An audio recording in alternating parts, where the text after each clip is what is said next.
Brett, shots rang out at this house on the 1700 block of Wolf Ridge Road in Fond du Lac just before 9 a.m. Snow, ice, and below freezing temperatures are all part of Northland winters, and though the perfect solution would be to stay at home, it doesn't always work that way.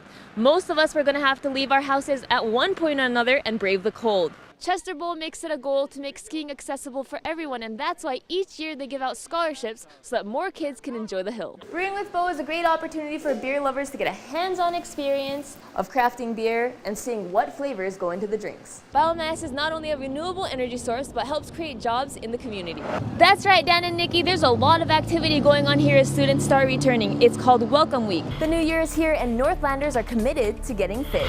Here I'm planning 4 different kinds of woods. Some of them are used for structure, and some of them are used for lightness and beauty. A year ago, a storm swept through northern Wisconsin, damaging infrastructure on the Bad River Reservation like this very bridge.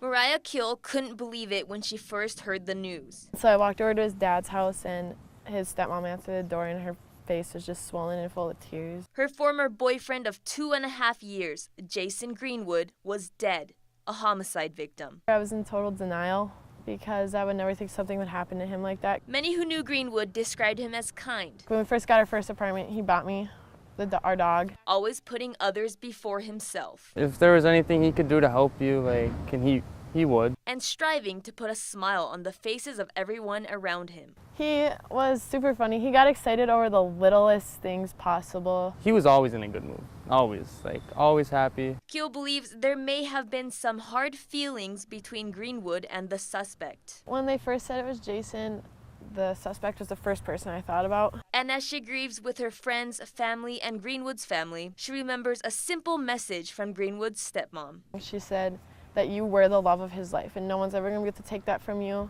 and that's something you and him will only share. And it made me feel a lot better, because that is something that I'll only have with him and nobody else, so it was a lot easier after she said that to me. In Hibbing with photojournalist Adam Jagnich, I'm Lena Takada, KQDS FOX 21. Students from Ohara, Isumi City and their host families enjoyed a picnic at Ingrid Tower in Duluth to welcome the Japanese students to the Northland. It was a reunion for Hinano Kurokawa of Ohara and Emma Stadelman of Duluth. This is their welcome party. We're welcoming them to America and Duluth.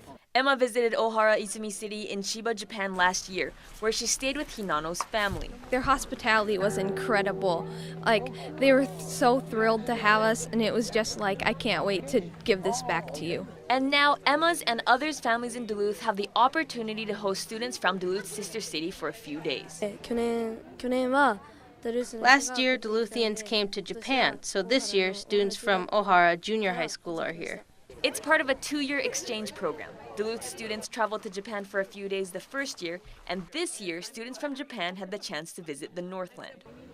Nature and the rivers are very pretty here. The goal of the program is to teach people in both countries about the other through human-to-human interaction. I like to think of the Sister City program as being getting to know the world one person at a time. And many involved believe the program is helping do just that, and making the world just a little bit smaller through friendships formed across the Pacific. I'm coming back again this summer with my mom. The Japanese students and their host families exchanged gifts from their own cultures at the picnic. In the Newsplex, I'm Lena Takada, KQDS FOX 21. 9-year-old Ava hasn't been skiing for too long. Just a year. But she competes at the races held at Chester Bowl in Duluth. I love racing. Where children of all ages under 17 show off their skiing and snowboarding skills. It's my favorite thing to do. And race for time. They're pretty fun. The beautiful day and the clear skies made a perfect backdrop for the second race this season at Chester Bowl. There are 6 races held in the season, and many of the children compete in all of them. It's fun and we get trophies. So they can improve their times every race. Like when the trophies. The races provide children the chance to go as fast as they can without worrying about others getting in their way on the hill. I like gun paths. and also helps them form friendships with other skiers. We can ski together. But it is a competition, and Ava has a secret that helps her during the races. I do have a way that I think makes me faster. It's to stay focused on herself. You don't think about the other people you're racing against, you just think about you and think of it as racing yourself. And not worry about others. Because I don't get as scared and think like, oh, I'm not going to win, or like, there's other people are way faster than me. In Duluth with photojournalist Andrew Kirov, I'm Lena Takada, KQDS FOX 21.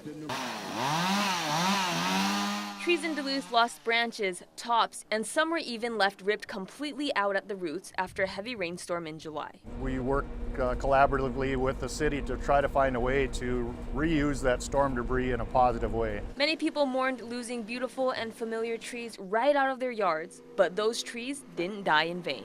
The storm debris that we're consuming today for electric generation really puts a silver lining on the storm that hit Duluth this summer. Those trees are being converted to energy at the Hibbard Energy Center in Duluth. We bring it in on a truck and it goes into the facility, and we run it through a boiler to create steam. To power more than 20,000 homes in the community for around 2 weeks. And we have two uses for steam. One is we send a steam supply to the paper mill, the Verso paper mill, 24/7, 365 days a year.